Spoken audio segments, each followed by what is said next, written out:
when it pierces the skin and other abdominal wall structures. Then once it touches the skin, then the blunt tip goes back, exposing the sharp edge which cuts the skin and abdominal wall structures. When it pierces the peritoneum and go in intraperitoneally, then the blunt tip springs back, protecting the sharp edge, thus protecting the intra-abdominal injury.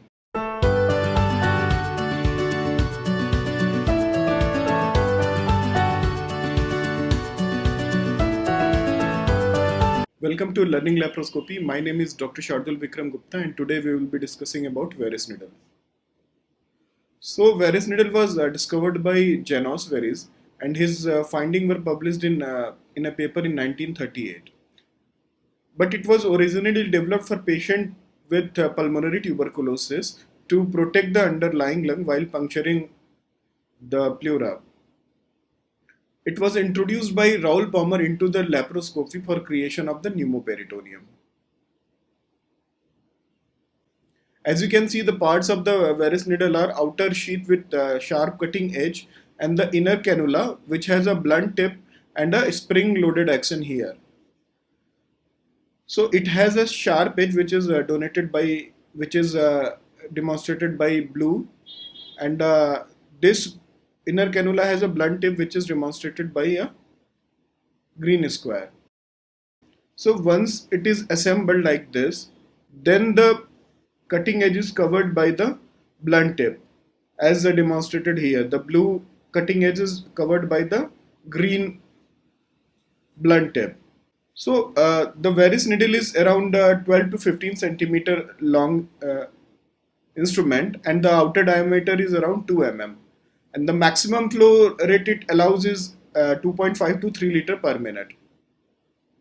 If you take a close look at the tip of the Veress, then you will find that there is a hole which causes hiss sound when it is inserted intraperitoneally due to sucking of air due to negative intraperitoneal pressure.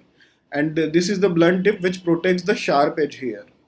When it pierces the skin and other abdominal wall structures, then once it touches the skin, then the blunt tip goes back, exposing the sharp edge which cuts the skin and abdominal wall structures.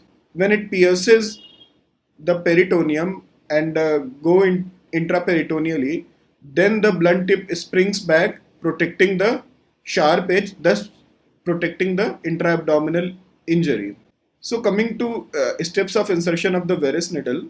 Before insertion, you must ensure that it is patent by instilling some saline and ensuring the patency, and you must check spring action against some hard surface. Before insertion, you will ask the patient to pass the urine before going to OT table, or you will place a Foley's catheter depending on the surgery and your preference, and you will ask the anesthetist to decompress the stomach. So once these two things are done, then under general anesthesia you will place a skin incision 5 mm to 10 mm long, whatever port size you are planning, and then you will hold the Veress needle like a pen holding fraction, like a dart, as if you are throwing a dart, and you should catch hold the outer sheath so that the spring loaded action of the inner cannula remains patent. So then provide a counter traction by holding the abdomen like this, and then you will go at 90-degree angle directly down, and during insertion you will hear two clicks. The first click is heard at the level of linea alba, and the second click is heard when it pierces the peritoneum. While in a Palmer's point, you may hear 3 clicks. Then you have to confirm the needle position, whether it is placed intraperitoneally or not. There are multiple tests for that, namely His test, in which air is sucked in due to negative intraperitoneal pressure. Aspiration test, with a partially filled saline you will aspirate some saline. Normally air bubble should come in. If you are having aspirate like urine, blood or fecal content, then you may assume that there may be some sort of intra-abdominal injury. And then you will instill some saline, 2-3 ml saline, and ensure a free flow of the saline, and then you re-aspirate, and then you perform a hanging drop test. So it should be done in a proper sequential manner. His test, due to negative intraperitoneal pressure, the air will be sucked in.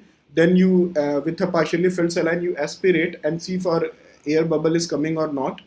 And then instills 1 or 2 ml of saline. Normally there should be free flow to the saline. If it is extraperitoneally placed, there may be resistance to free flow of the saline. And then you re-aspirate. Normally the instilled saline should not come back, because if it is intraperitoneally placed, the saline will settle down quickly. If it is in faulty location like extraperitoneal location, then the instilled saline may come back. And then you'll put 2-3 hanging drop over the tip of the Veress needle, and you lift the abdominal wall. Normally it should be sucked in. Advancement of around 1 to 2 centimeter further some sort of confirms the intraperitoneal needle position, but it is not very confirmatory. Once the advanced pneumoperitoneum is there, there will be loss of liver dullness. Intra-abdominal pressure of 10 millimeter mercury has said to be one of the most reliable indicator of correct needle positioning intraperitoneally. So there was an article by Bobby et al. They evaluated all the 4 tests: double click test, the hanging drop test, the aspiration test, and initial intraperitoneal test. And they found that initial intraperitoneal pressure of less than 10 millimeter mercury is the only reliable measure. There was a similar article by Azevedo et al. And they also inferred that the initial intraperitoneal pressure less than 10 millimeter mercury is only reliable marker and is the most reliable marker of correct intraperitoneal needle position. There was a meta-analysis by Ahmad et al. They performed meta-analysis of 28 RCT in around 5,000 individuals, and they found that there was no difference between open versus closed access of the pneumoperitoneum creation.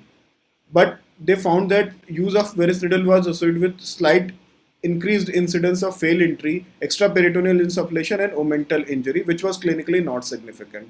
So in most of the article, you will see that open versus closed access technique of creation of pneumoperitoneum somewhat equal. Then you will connect it to insufflator. Initially, you should start at a slow rate. Even if you start at a higher flow rate, then also the limiting flow rate is 2.5 liter per minute.